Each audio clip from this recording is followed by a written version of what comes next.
এবং নুজহাতুল মাজারিসের মধ্যে আল্লামা আব্দুর রহমান সফরি রাহমাতুল্লাহি আলাইহি যেই ঘটনাটি উল্লেখ করেছেন হযরতে শিবলি রাদিয়াল্লাহু তাআলা থেকে বর্ণিত।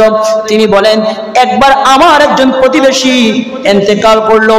ইন্তেকাল করার পরে কিছুদিন পরে আমি আমার ওই প্রতিবেশীকে স্বপ্নের মধ্যে দেখলাম।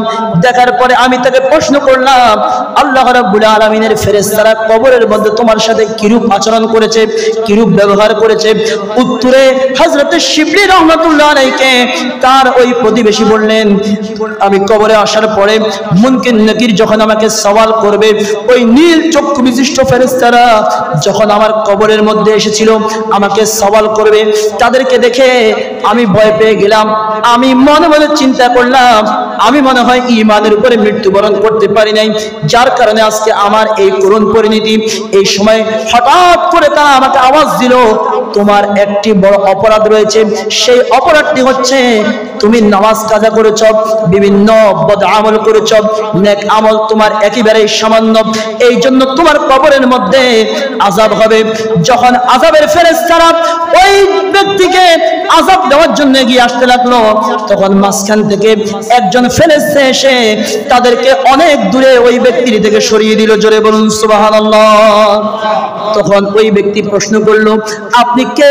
এই মুহূর্তে আপনি আমার কবরে কি করছেন? কেন আপনি আমার কবরের মধ্যে আসছেন? আপনার কাজ কি?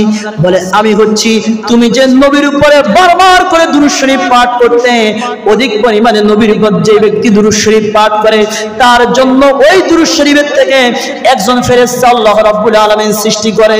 যখন তুমি কবরের মধ্যে একা হয়ে গেছো, অসহায় হয়ে গেছো, তোমার আমল নেক আমল কম থাকার কারণে, গুনাহ বেশি থাকার কারণে, যখন আযাবের ফেরেশতা তোমাকে আযাব দিবে এবং মুনকির নাকির যখন তোমাকে সওয়াল করবে, আমি তোমাকে সওয়ালের উত্তর বলে দিয়েছি এবং আযাবের ফেরেশতাদেরকে আমি দূরে সরিয়ে দিচ্ছি।